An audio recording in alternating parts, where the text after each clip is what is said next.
Today, the Finance Minister Nirmala Sitharaman announced a slew of changes. Most of them were related to the budget announcements she had made not more than a month ago.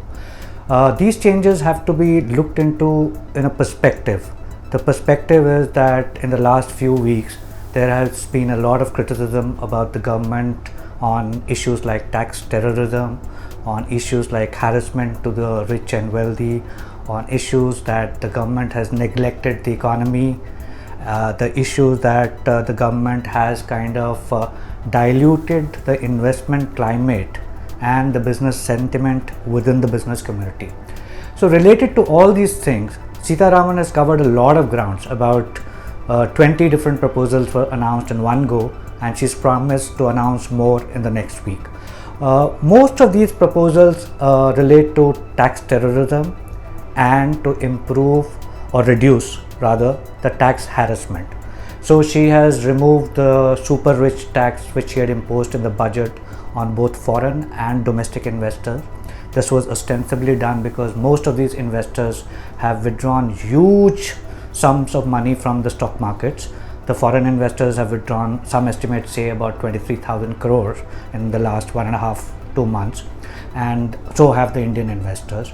She's also removed the angel tax which was on startups, so that is a relief to the startups, and most of the small and medium businesses are kind of in the startup kind of zone, or they start as startups and then grow into bigger companies. And apart from taxes, what she's done is try to kind of somehow spur consumption. So in the last few quarters there has been a talk about huge lack of demand in the auto sector, in the FMCG sector, and she's tried to kind of supply credit through the banks to kind of enhance demand in these sectors. So the banks will be more willing to supply credit to you and me to buy cars, to buy houses, to buy consumer goods like a washing machine or television or other gadgets and appliances. The third thing which she has tried to do is to somehow improve the investment climate. So she has said that banks will get more money so that they can give further loans to the industry, both small, medium and large businesses. She's also said that working capital, which is the money that is required by businesses on a daily, weekly, monthly basis to meet their regular bills, the interest on these working capital loans to industry will be lower, so that industry will find it favorable to kind of take loans and hence spend more, and this will improve the overall investment climate.